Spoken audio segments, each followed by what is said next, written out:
Today, I welcome you to the Reed and Christine Halliday Executive Lecture Series. We're grateful to have Jeff Flamm with us today, but we're also grateful to have Reed and Christine Halliday's son with us, Soren Halliday, if you'd raise your hand. If you come to lunch with us occasionally, thank Soren for lunch. His father and mother are providing that for you today. So I think I mentioned earlier, we do have a couple spots. Maybe you're already getting some emails. So we have 2 or 3 more spots, so just let Madison know.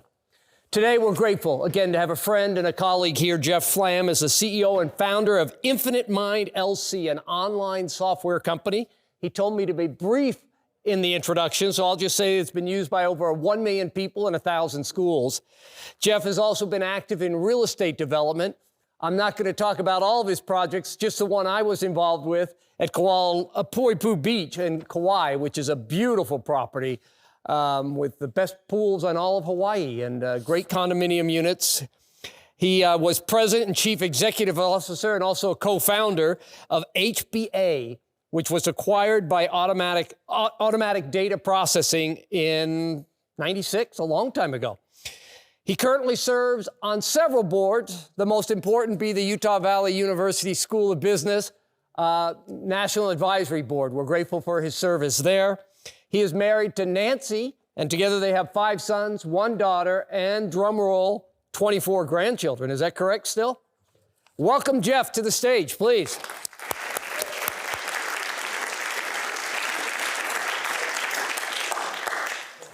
Well, it's great to be with you. Especially fun to be here with President Jimenez. And we've traveled together and gotten to know each other, and she's such a wonderful person. And Soren and I are great friends, and getting to meet the new dean, Stephen, it's nice to meet you. And then Tom always makes me feel welcome. Anyway, great to be here.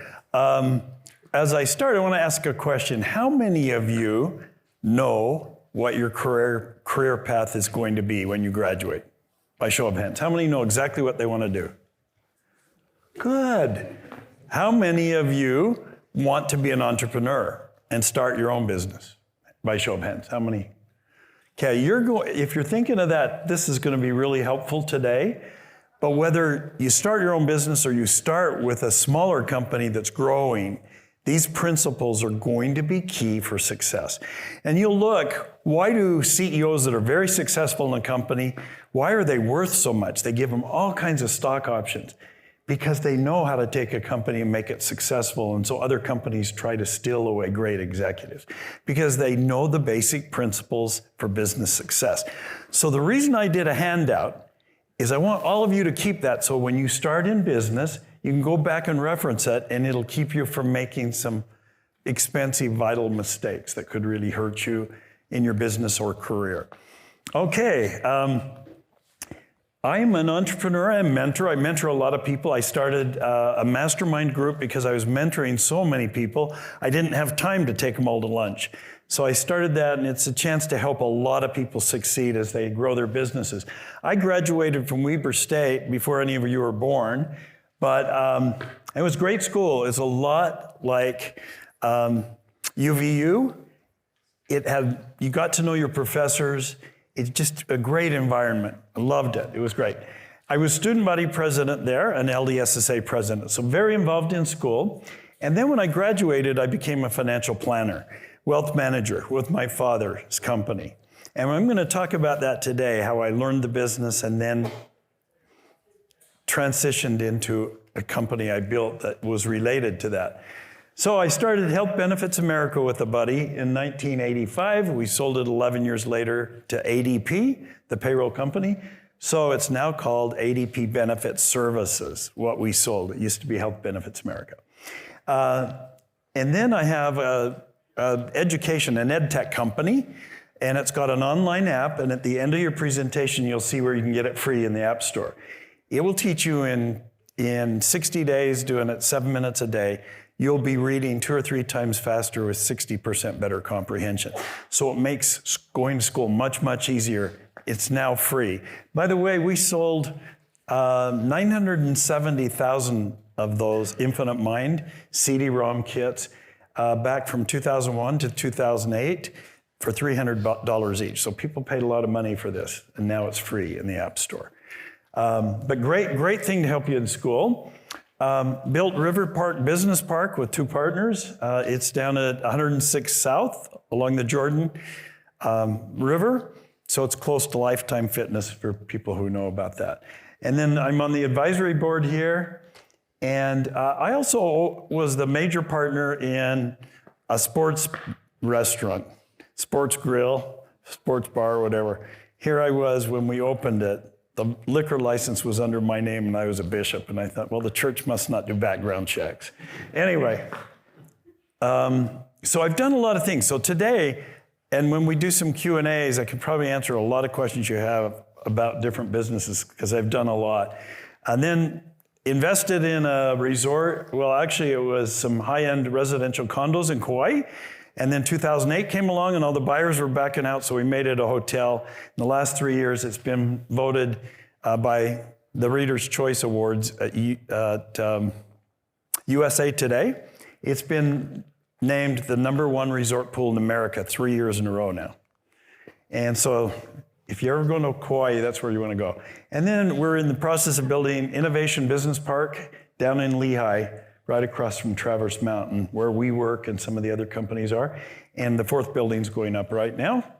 And then I've been on the Living Planet Board of Directors for a number of years, helped build the new building, and we're just doing groundbreaking next Wednesday for a big new building that's going to be there because we're so crowded, 3,500 people a day, and so we need more space, so we're building another building.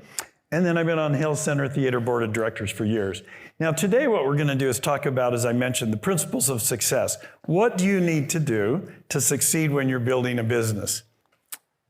Okay, the very first thing I tell people is develop a product or service you understand.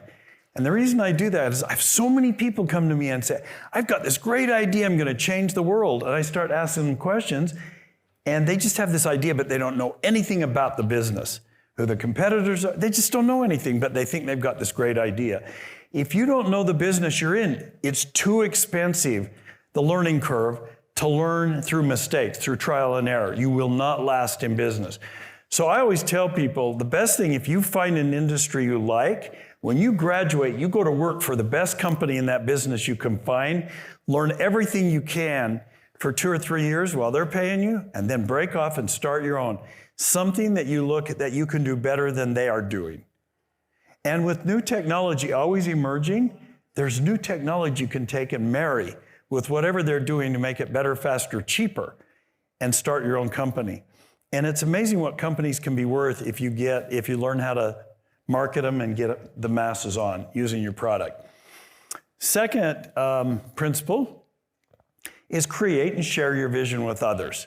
Once you have an idea, before you just go do it, go out and meet with some smart people, some businessmen who have been successful in business, run it past them, and you've got to have thick skin because they're going to be really brutally honest with you. Tell you whether you can or can't do it, what the pitfalls would be, some of the challenges, and that's what you want to hear because you want to know what you're getting into. So meet with some smart people. Now, when I decided to leave my dad's financial consulting firm and start my own with my buddy who also worked there, we decided to split off. I talked to my dad and he goes, well, if this was such a good idea, someone would already be doing it. And we spent $7,500 on credit cards to do this marketing brochure, and it was stock photos of a phone center and stuff. It was none of our office, but it looked great. And it worked. We got into a lot of companies with that brochure. My dad said, I've never spent $7,500 in marketing my whole career. And we had spent it on one brochure. So even though we had my father saying, don't know if this can work, we both knew we could make it work. But it's good to find out what others' opinions are so you kind of know what you're up against. Seek good mentors and business experts. Next one. Find qualified employees. Most common thing when you have an idea and you share it is you always have the jump-alongs, I call them. People that want to jump on the bandwagon because you've got a great idea and you're smart and you're going to do the work and they want to come along for the ride. There's a lot of people that'll say, oh, this is great, I want to do it with you. And the natural tendency is if somebody likes your idea, okay, come work with me. And it's a mistake because you get people that aren't really qualified. So you need to look at what your strengths are and make sure you're getting partners or hiring people that have the strengths where you don't. So if you're not a detail person, you get a really good COO, because the CEO is usually visionary. They're a lot of times dynamic. They know how to sell the product maybe, but they're not good at detail. So you make sure you get a really good detail person to come on as your chief operating officer and your CFO. So those are the things you want to do. If you have friends come along with you, you have to determine what is their role going to be and their action items. Are they the right person to do those? The next one is find a product or service that's widely accepted. Have you ever heard the adage, if you sell to the classes, you'll live with the masses? In other words, if you sell to just a unique few, the classes, the rich, if you sell a product to them, you'll probably live with the masses, just live an average life. But if you sell to the masses, you'll live with the classes, okay? You've got to find a product that a lot of people will buy, because niche products generally don't make people a lot of money and they're not worth a lot selling to business. So try to find something that has broad acceptance, broad need in the industry or in the world that you think a lot of people need. And everybody you show it to goes, I need that. That's the kind of product or service you want to find. And then this is the most common thing when you're starting a company. So keep these notes, because there's a right way to do this when you hire people. You'll hire some and they'll all say, oh, I want stock. I want to own half the company. Or I want to own a third of the company. They'll throw something out and want a bunch of the stock before they even start. Okay? Now, when Shark Tank started, I love that show. Why do I love that show? Because before Shark Tank was on TV, after I sold my company, people knew I had some money. You have somebody knocking at your door every day wanting you to invest in their company. It's almost a daily thing. And they come in and said, we want you to invest and we'll give you 5% of our company if you put in $1 million. And they don't realize that the money, whoever's putting in the money should have the majority of the ownership, whoever's taking the real risk. And so Shark Tank, remember, those that have watched it, what do? The people say, we want so much money for this much. And they'll laugh at them if they don't have any income and showing that this is going to make them money back. But they're asking for small amounts because they know, the sharks will try to get a third or sometimes half. But anyway, be careful with that. Here's what I did with my executives. They come on and they're eligible for stock after a year. And then it vests over 5 years.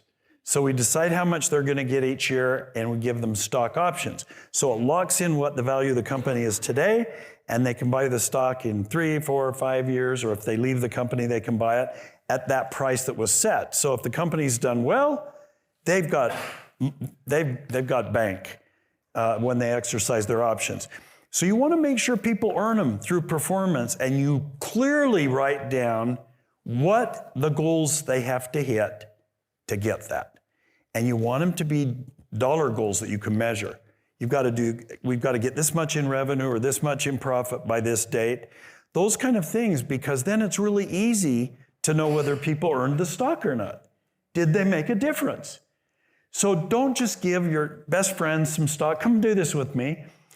Whoever's if they're putting in the money, they deserve the same share as what you're putting in if they're doing the same kind of work. So a lot of it depends on if they're making a financial investment.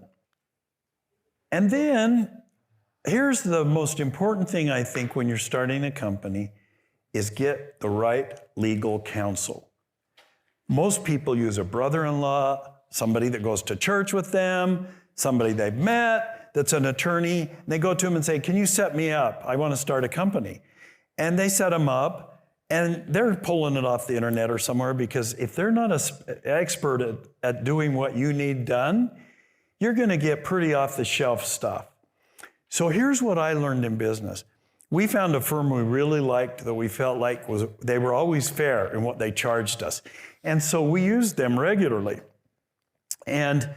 But I would have them draft any important document between clients or an employment agreement. I'd have one company draft it and another law firm that's good in the same area. I would call, and I'd use them back and forth. I'd say, I've got somebody drafting a contract. I want you to review it and tell me if you were representing the other side where you could get through my contract, where you could destroy it. And I'll pay you 1 hour. What's your hourly rate? $350, okay? I just want you to review it, 1 hour, and tell me what you'd change. And you know what they do?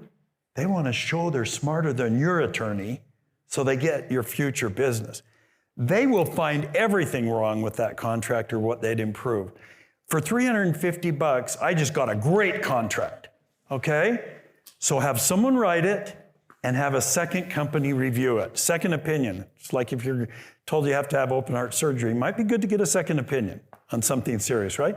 So on important contracts, get a second opinion and use the right legal. Don't just use a neighbor. Find whoever's really good at that. Like if you have a water dispute, you find the very best water attorney in Utah. If you're setting up a family foundation or trust, you want to find somebody who's really deals in that space. Accounting, same thing. Find a good person that will come over and believe in you that's good at accounting.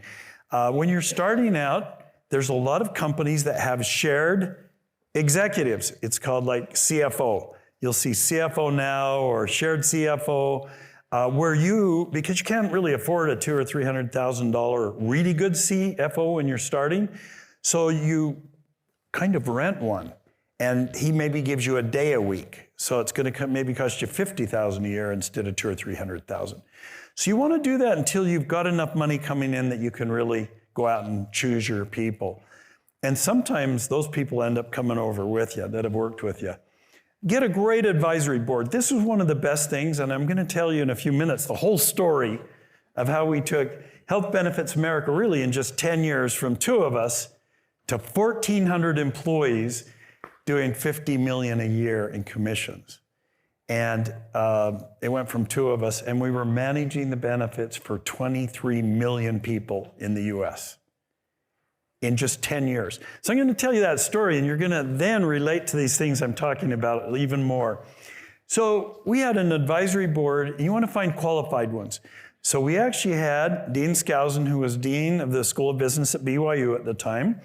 We had Louis Walker, who was with Warburg Pincus in New York and worked a lot in mergers and acquisitions, so he knew what you needed to do to build a company that someone would want to buy. And then we had a really good legal attorney that was on our team, and he was the chief legal counsel for Century 21 Real Estate, which was huge at the time in California. So what we did is we paid their expenses, flew them in twice a year, paid them $5,000 for the day, and we'd go through everything we're doing and get their opinion. And they would tell us, here's what you need to do to set up this, and you fire that client, that's costing you money, they're causing all kinds of anguish in your company, fire them. I mean, we got such good counsel, and they loved helping us. It was really fun. So get good people that are qualified to help you, not just friends, because you can have people tell you, do this or do that, and you ask what their experience is in that. Nothing, it's just an opinion. It's not qualified advice. So be careful where you're getting your advice, okay? So, and I always believe in personal mentors. Find 2 or 3 successful people that you can take to lunch once in a while. Tell them what you're doing and get their opinion. That'll really help you. So if you'll keep these notes when you start a company, follow these, and it'll make it much easier to succeed. So there they are. Who knows what the Peter Principle is? This was a book written in the 70s. Does anybody know what the Peter Principle? Okay, this is a great book to read for anybody in business. I think it's classic.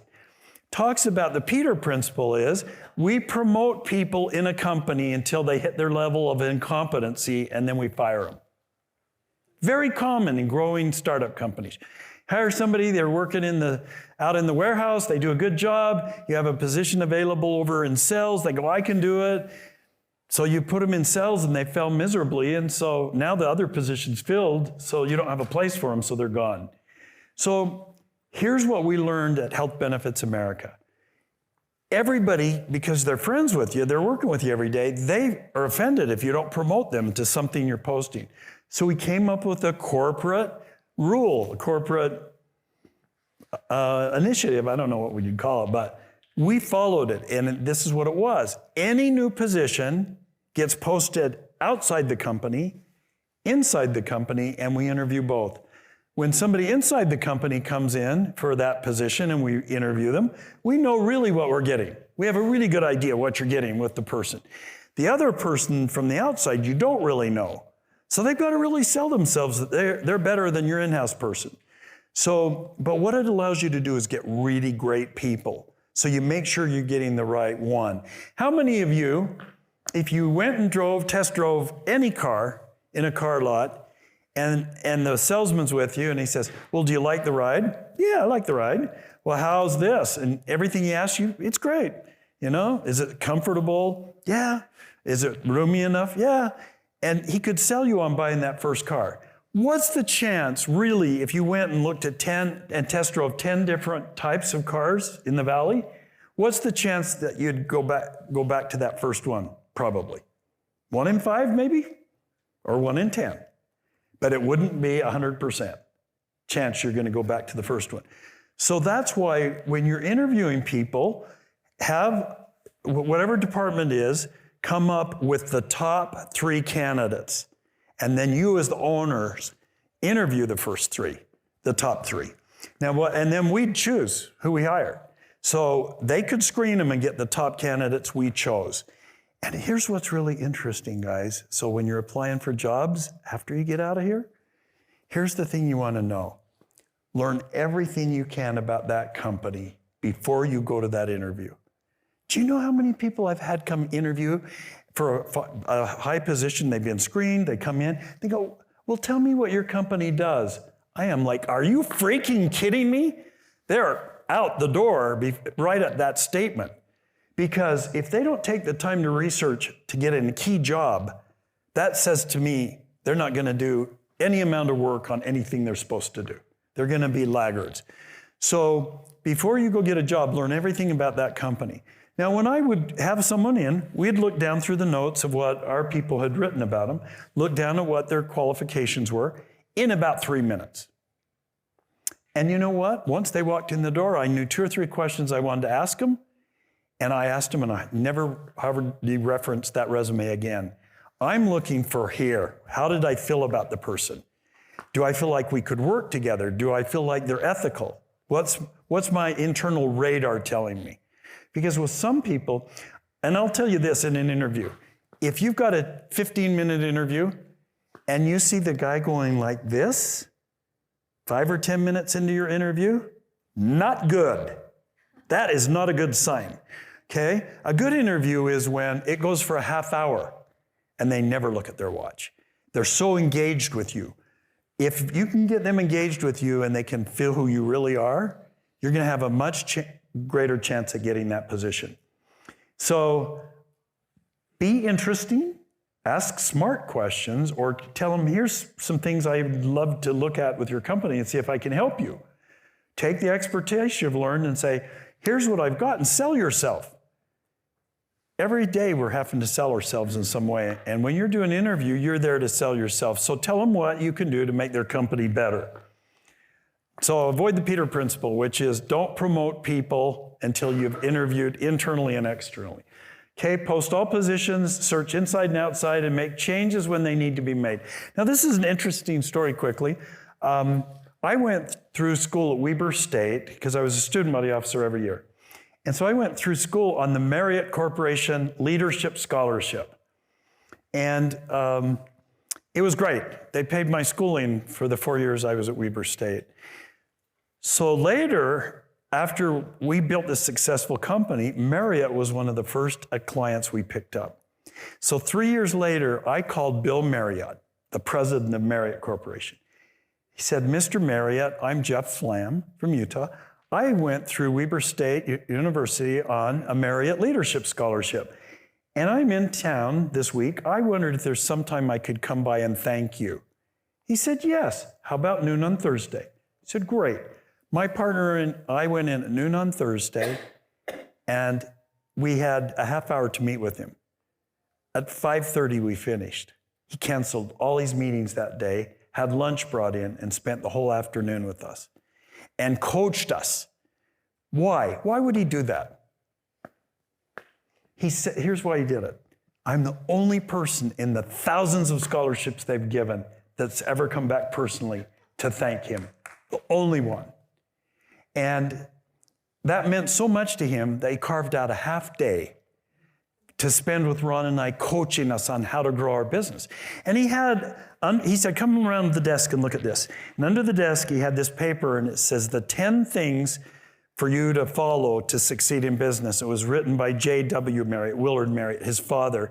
And it was given to him when he's 33. He took over the reins of the company at 33. And that's what age we were when we started HBA. So I think when I met with Bill Marriott, I was 35 maybe. But it was close to when he started the company. And I remember him going through each one, and number 7 said, if you have a person that's not performing, get rid of them, don't wait, because it seldom if ever improves. So you have somebody that's just not making it, you're trying to coach them. You know, a lot of us never want to hurt, they've got a family to support, they're a friend, we don't want to let them go. But he said that's the one thing his dad really pushed him on, is if somebody's not succeeding, find the right person, move them on, because they'll find someplace they're happier. Nobody's really happy in a job when they're not succeeding. They kind of know it. They feel like I'm a fake, I'm here and I'm not doing anything. And it's like my boys, I always said, I have these 5 sons, I always said, you want to be a winner in life, and the one who does the most wins. And I always would tell them that. So you sneak out and don't have to do the dishes or on yard work, you think you're a winner, you're a loser. Because when you get out and you're ambitious and do the most, you're going to succeed in life. And in a business, you think you can pull it off that nobody knows you're not doing anything. Everybody in your department knows exactly what you do. So just know when you're at work, you're more transparent than you think. People know what you're getting done. So here's what the other advice I give people, whether you're going to work for a company or starting one with somebody else, the person with the most knowledge in a boardroom controls the boardroom, whatever topic you're talking about. So if you've read a lot of books or Audible or whatever on the topic and you have great notes on how that can happen and you bring value into that room, you're going to get promoted. You're going to be valued when time comes that they have to have layoffs because it's tough times or whatever. They keep the people who bring the most to the table.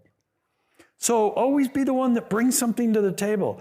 I get really bugged when I go to a board meeting and somebody sits there the whole time eating lunch with us, never says anything. It's like, why are you here? So add things. That's just an important thing I've learned. Okay, and here was, I think, one of the most key things that helped us succeed with Health Benefits America. We had, in the 10 years we ran it, we only had 2 clients ever leave.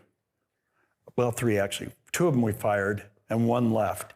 But out of 127 Fortune 500 companies, and you have their business that many years, that's really unheard of. Most vendors don't keep business for years and years and years unless you're really good.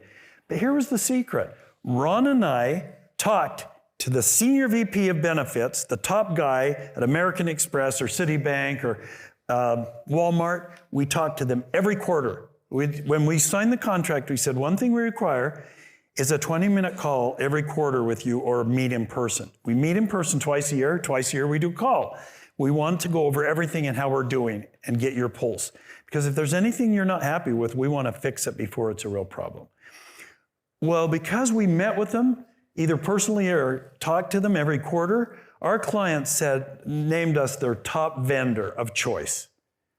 They felt like we were more concerned about them than their own people because we talked to them all the time as the 2 owners of the company. It made a huge difference. So I don't care what business you're in. Most people don't dare ask clients how they like it, because why?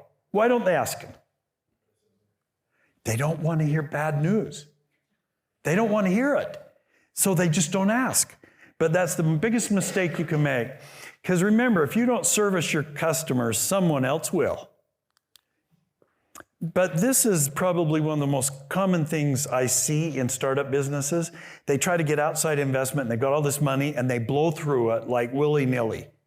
Companies that bootstrap it like we did, we never went for outside capital. We just did it as we could afford to grow. So when we sold the company, we owned all the stock except what we had gifted to kids and to some of our higher executives. We had no outside investors. So one of the things you look at is some people like to be they like to look like they're big money even before they're not. So they will spend everything going to big groups and fancy cars. And I mean, they really spend money on homes, things before they ever should. And people that spend like that, I'm really concerned about. I like to, when I'm interviewing a top candidate, I look, what are they driving? Are they in debt? I ask them a few questions, and you find out how they live. Because they're going to spend your money like they spend their own. They're either conservative with it or they don't really care. So that's one of the things. Don't overspend when you're starting out. Every dollar you spend comes right off your bottom line. Every dollar. So you say, do we want this enough that we'll give up this much of profit? Because anything you spend really is coming off your profit. And if you spend too much, there's no profit. So you want to really think about that on every line item, budget item, is, do I want this to come off my bottom line? Okay, here's 10 things. And I had put together my own list, and I went online, and there's like 10 or 12 of these I read, but people put the top qualities of a successful entrepreneur. Matt Wilson had the ones that had the most crossover that I agreed with. First of all, are you disciplined? Second, confident, open-minded. Are you a self-starter? Are you competitive, creative, determined, strong people skills, strong work ethic, and I think the one of the most important is the passion. Do you have the passion? Because if you have the passion, you live it. Even morning, noon, and night. That's what you're thinking about as your company. Now, we've gone a half hour. I want time for Q&A, questions and answers. Oh, but before I go, by the way, this is what I was telling you. We sold on an infomercial. We did 270 million in sales on this product.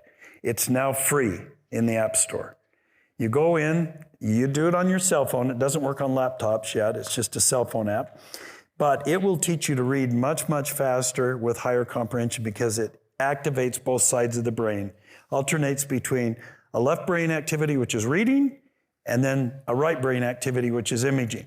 And because it has 6 exercises that alternate back and forth, within 8 weeks, your brain will fire as a whole brain and not just very small parts of it. So you become a super learner. And that's all been documented by 2 university studies, one at Caltech in Pasadena and the other one at University of Utah. So it's free. The reason people aren't reading nowadays, they'll listen to Audible, but I'll tell you, when you read it and can underline and take notes, you'll get far more out of a book than when you can't take notes because you're just listening, usually while you're driving or whatever. So learn to read fast and you will control that boardroom. I read 50 books a year and I listen to 50 a year. My goal is 100 a year and I usually hit that goal. So when we're talking about great books, I can throw out just tons of them that I've loved. And I can talk fairly intelligently about what's going on in the world because I read. So that's a key. This is free. That's your takeaway today. Here's some other references. Infinite Mind. This is our company website, Koloa Landing Resort that we talked about, and the RiverPark Corporate Center. So what I want to do now is just take maybe 5 minutes and tell you about HBA because it's really a fascinating story. My partner and I, Ron Gunnell, working in insurance. We're selling life insurance, we're doing investments for clients, some wealth management, and we sell health insurance. And we had several companies we had sold to, like Browning Arms and Jetway Abex and a few fairly good-sized companies. But what we noticed is, this was in 1985.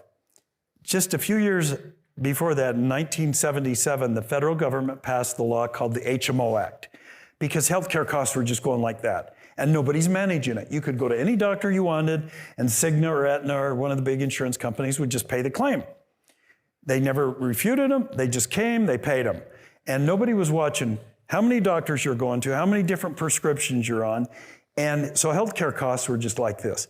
And there were 17 HMOs in the country at that time, like Kaiser Permanente, that was built for the Kaiser employees, where they had their own doctors, they managed what's going on, they knew what every employee was doing. And it was their increases in inflation were in single digits, whereas as a country we're in double digits for several years in a row. So the federal government passed the HMO Act. Every company that had 25 or more employees had to offer 1 or 2 HMOs if they had them in their area. So by 1985, it went from 17 to 400 HMOs, and they gave the HMO Act gave a mandate ability. A health insurance company, an HMO could walk into your company and say, are you offering a health maintenance organization? They said no. They said, you've now been served. You have 180 days to come in compliance. And then they report it to the federal government. There's a place they could report it. And if that company didn't have an HMO, it was a $10,000 a day penalty after 180 days. Now, what did that do? Forced HMOs on everybody. So every company had them. And Astrid, when you worked at some of the big companies, did you have several choices? I don't remember. You know? Anyway, most companies would give you 4 or 5 choices. And so you'd get these booklets at open enrollment, and you'd say, okay, we're going to have a baby. Let's see what the maternity benefit is. You'd open them, and nothing's in the same format. So you're trying to figure out what that benefit is, and then what the co-pays are on prescriptions. I mean, you'd have to be a freaking genius with 2 weeks to do this, to do spreadsheets. And this is before Excel was around, right? You'd have to do them on paper. Do a spreadsheet and figure out what was there. And so Ron and I, a light came on. Why don't we get all the HMO information in the country in one database, because it's only in each state. Each state keeps it. There's no national repository of HMO data. Let's build that. Let's get licensed in every state so we can sell it. And let's go and manage the whole HMO enrollment, paying the premiums every month to the HMOs paying.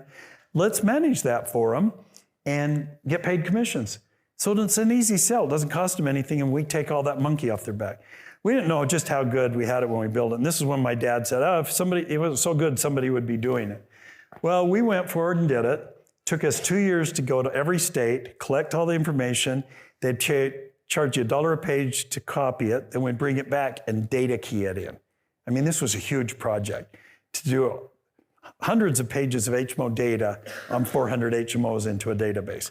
And then to go get licensed in all 50 states, 8 states made me go sit for their exam in their state. You couldn't take it remotely. I had to sit for their exam in Texas, Hawaii, New York. And it's all their laws in their state. So I had to learn every insurance law in every state to pass those tests. So it was monumental. What does that do to competition if something's this hard? It almost cuts out competition. If you have a barrier to entry, either a trademark, not a trademark, but a patent, something so they can't copy you, or you've got something that you've mastered that takes a long time and a lot of money, most people aren't going to do it. And so that's what we had. So we went to our first health conference, set up a table, it's a little skirt around it, and we just had a banner in the back that said, let us manage your HMOs. So we showed them, here's what your employees in California get, and there's this big stack with the physician directories. And Blue Cross of Southern California had 26,000 physicians. So their directory was like the yellow pages. And everyone got one. This is a huge amount of trees we're destroying, right? Just to get open enrollment materials to everyone, whether they enroll in that plan or not. So we said, here's what you're dealing with in California. Here's what your employee gets. So they would open the book, and everything's right across. Here's the plans you're eligible for, the co-pays on everything, and here's what it costs for single, for 2 persons, and for a family. Here's your payroll deduction. So you could look down, oh, this has the best benefits of what we want. This is the best price, and you'd look in the back, and it had all of the primary care physicians within 10 miles of your home based on how close they were. And these books were personally produced for every employee with their Social Security number barcoded across the bottom. Every book's different. So when we were doing 23 million people, we're printing 23 million different books. So it was tremendous. We became really an information management company. So on our first thing, we got 4 appointments. First one was Sears, went and sold it. Second one, we went to Holiday Inn, sold it. Then the third one we went to was Marriott, sold them. And we were on our way to Kodak, and we get a phone call from Xerox. He said, our friends at Kodak said you manage HMOs. Could you come and meet with us while you're out this way? We said, sure. So we canceled our flight to Rochester, New York, rented a car, went to New Haven, Connecticut. We met with Xerox, and then we went up and sold Kodak. So our first business trip sold 5 Fortune 500 companies. So what do you think we did the next year? Well, if we're the only game in town, let's start at the biggest. So we went and sold General Motors and Walmart just down the list. Probably the only vendor that's ever sold Walmart in one visit. Why? You say, we do this well, here's what we do, and here's the other thing we did. Here's our total client list. You pick any 3 or 10, whatever you want, call them, any of them. We don't just give you the top 3 names of our 3 happy clients. We give you the names of every client. They would make 2 or 3 phone calls and call us back, and we were in. We were done. Because who sold us? Our clients. So if you have happy clients, they sell you. And so most of our referrals came from clients. Say, oh, I talked to some people over at Sears, and they want to meet with, I mean, not Sears, but Kmart, they want to meet with you, and so on. Okay, so now I'm open up for, just the ending part. So one day we get a phone call. We've been in business 10 years, and it's ADP. They said, we understand you do COBRA administration, which is continuation of benefits. When you leave a company, you can pay for the insurance for 18 months and keep it, even if you don't have another job. So they said, can you do that? Yeah, they came out and visited us. When they saw our client list and saw our room, our warehouse where we print everything, 10,000 new booklets a day for new hires, 10,000 COBRA booklets a day for people who have left. They're looking at that. 3 days later, we get a call, and they said, our CEO wants to come out and meet you and Ron. And they were just looking at us as a vendor. And they came out, and I said to Ron, if the CEO is coming out, they want to buy us. And we had 11 other companies approach us about buying us. We just weren't interested. But ADP was the right match because everything we did came off payroll. We went to lunch. They said, we want you part of the ADP family. What would that take? Said, you're selling for 27 times earnings. You're the best in payroll. We're the best in benefits. So 27 times earnings. It was done like that. So when we came in, our CFO went, oh my heck, that's the best sales job you guys ever did. Okay, so that's the HBA story of how we went from 2 guys that scrapped it for years. I mean, every date night was look at a happenings book where you buy one, get one free, and that was our date. I mean, we scrimped, and that's how we made it. But in the end, then, had tremendous amount of wealth come in that allowed me to build business parks and do other things. So now we have a few minutes for questions. Any questions? Yes? Yeah, so when you did Koloa Landing Resort, and you had to adjust between your original plan to changing it to a resort, how did you balance the finances of that with your very impressive, Jeff, could you repeat the question for the camera, too? Okay. The question is, when we invested in Koloa Landing at the beginning, it was going to be high-end residential condos for sale. So we had 42 of them under contract, but then 2008 happened and the bottom fell out. Condos were going for 50 cents on the dollar all over the country. And so the banks all pulled their money that we hadn't finalized on the next phase. Anyway, so we didn't know what to do. Only 17 of them closed, and we had 100 of these beautiful units done that are multi-million-dollar units. Sub-zero fridges, Wolf stoves, I mean, they're top of the line. So we made it a hotel. And now it's the top-rated hotel in Kauai because it's really high-end. It has the best pool. It's amazing what you can get for $13 million when you build a pool. So what we did is we just transitioned over, and luckily we had 3 partners that had some money to carry it. So we were able to weather it. And then little by little, it just, when we became a Marriott autograph collection, it went like that, so names everything. Thank you. Any others? Yes? Okay. End up owning my own company. How does one go about starting as far as the capital and how to present before it goes to investors? Well, that's a long answer to that one. He said he'd like to go into pharmaceutical sales and then break off and start his own company. How would be the best way to attract new investors or something? Well, you've got to have something that's not being provided right now that's better, that people will pay for. Everybody will say they like your idea, but when you do a prototype and send it out, see how many will open their wallets and pay for it. That says everything. Because people like ideas, but will they pay for them? So you've got to have something that, as a pharmaceutical rep, that's going to add to the equation that brings value that's not there. Any others? Well, this young man in the green? You clearly have your hands in a lot of things. How does one go about, getting successful if you want to go 2 different ways, right? Let's say I have 2 passions that I really want to pursue. Maybe I'm working for one company. However, I want to start up my own business. What's your advice? Should you just really stick with one? Well, that's really common. That be working somewhere while you're building your dream and kind of getting ready for it. That's normal. But once you start that dream, you got to be all in. You're not doing anything else but that one thing once you start that company. Even so, you've got to save up or get investors so you have that time to weather it while you get clients on and revenue coming in. But I watch people who are trying to do 2 or 3 different things. They never really succeed and become great at any of them. So stay focused on one thing once you start it. Anyone else? Oh, over here. So you mentioned that you go through a lot of books every year. I'm a bit of a book junkie as well. Do you feel like there are any that have been more influential or beneficial to you that you... Well, the one I've recommended the most is called, let me think. It's by Peter Zion, and it's called America's Rise to Supremacy. Now, let me think what the beginning of the book is. The Accidental Superpower. And the reason I love that book is it goes through, it's written by a guy who is a worldwide economist.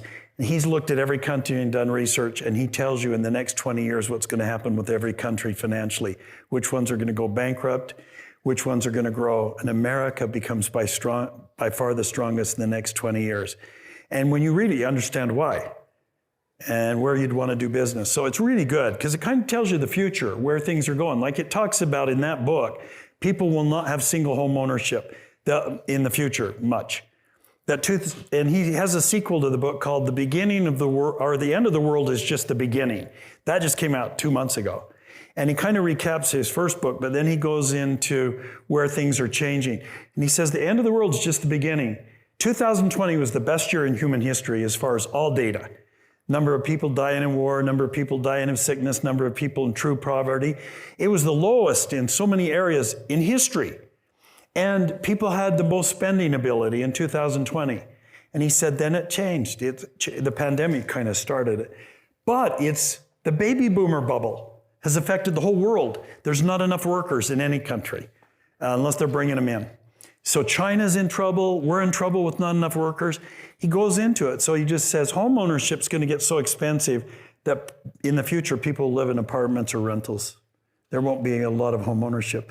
So I don't want it scary, but he talks about the beginning. The end is just the beginning. He talks about where the opportunities are coming, what you need to position yourself for. So it's a good book.